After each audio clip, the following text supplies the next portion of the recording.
ఆంధ్ర రాష్ట్ర డీజీపీ ద్వారక తిరుమలరావు గారు గుంటూరులో పర్యటించారు. కృష్ణానగర్లోని శ్రీ లక్ష్మీ నరసింహస్వామి, శ్రీ లక్ష్మీ వెంకటేశ్వర స్వామి దేవాలయాలను దర్శించుకున్నారు. అనంతరం డీజీపీ మీడియాతో మాట్లాడుతూ తన చిన్ననాటి నుండి ఈ దేవాలయాలు దర్శించుకుంటున్నారని, అంతేకాకుండా ఆయన విద్యాభ్యాసం కూడా అక్కడే కొనసాగిందని, ఈ రోజు కుటుంబ సమేతంగా అక్కడికి వచ్చి దేవాలయాన్ని దర్శించుకున్నందుకు డీజీపీ హర్షం వ్యక్తం చేశారు. అదేవిధంగా రాష్ట్ర పోలీసులు కూడా జవాబుదారీతనంతో పనిచేయాల్సి ఉందని, ప్రజా రక్షణ కోసం నిరంతరం పనిచేస్తామన్నారు. మరియు పోలీసు సిబ్బంది సమస్యల పరిష్కారానికి చర్యలు చేపడతామని ఆంధ్ర రాష్ట్ర డీజీపీ ద్వారక తిరుమలరావు మీడియా ద్వారా తెలిపారు.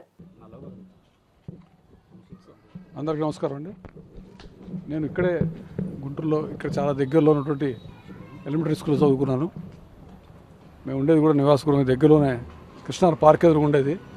అప్పుడు స్కూల్కి వెళ్ళేవాళ్ళం. ఈ గుడికి కూడా చిన్నప్పుడు కూడా వస్తుండేవాడిని చాలా సంవత్సరాలుగా.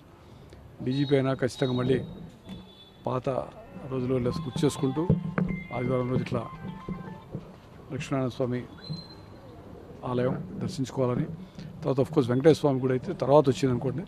మేము చిన్నప్పుడు అయితే ఇదే ఉండేది. ఈ మధ్యకాలంలో దాన్ని పునర్నిర్మించారు. అప్పుడు పునర్నిర్మాణం జరిగినా కూడా చూసి వెళ్ళాను నేను ఒకసారి. చాలా బాగా జరిగింది రీకాన్సిక్రేషన్. అదంతా కూడా మంచిగా జరిగింది కాన్సిక్రేషన్.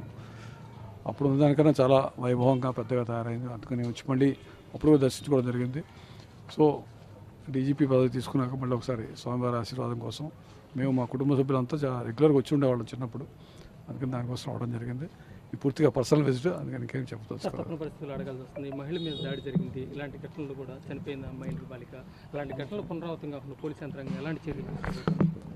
నేను ఇంకొకసారి మాట్లాడతాను. ఖచ్చితంగా పోలీసింగ్ని పూర్తిగా అభివృద్ధి చేస్తాం, మంచిగా ఇంప్రూవ్ చేస్తాము. ముఖ్యంగా సిటిజన్ సెంట్రిక్గా పోలీసింగ్ ఉంటుంది, సిటిజన్ ఫ్రెండ్లీ పోలీసింగ్ ఉంటుంది.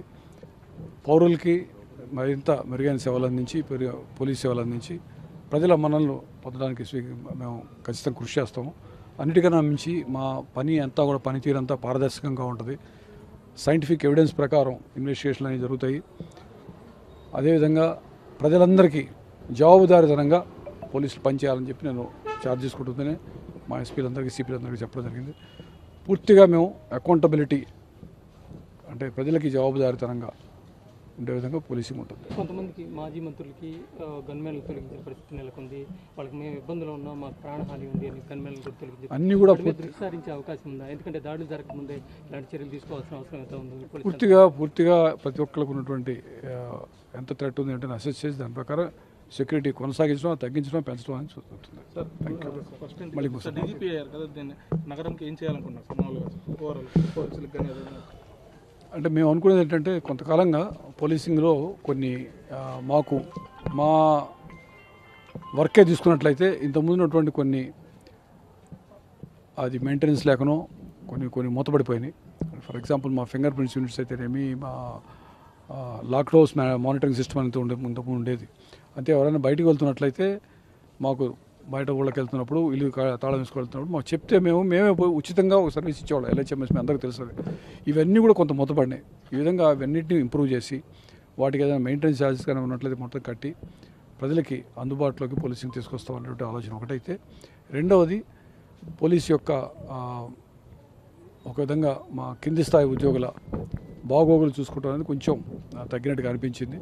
సో దాన్ని కూడాను పోలీసు ఉద్యోగస్తుల సంక్షేమం కోసం ప్రత్యేకంగా దృష్టి సారిస్తాం. అట్లే శాంతి భద్రతలు కానీ, నేర పరిశోధన అన్నీ కూడా చాలా సైంటిఫిక్గా ఎవిడెన్స్ ప్రకారం చేయడం జరుగుతుంది. ఏది జరిగినా కూడాను పూర్తిగా ఎవిడెన్స్ ప్రకారం చేసే విధంగా చేస్తాము. అదేవిధంగా అన్ని పట్టణాలు, అన్ని నగరాల్లో కూడాను పోలీసింగ్ ఇంప్రూవ్ చేయడానికి ప్రయత్నిస్తాం.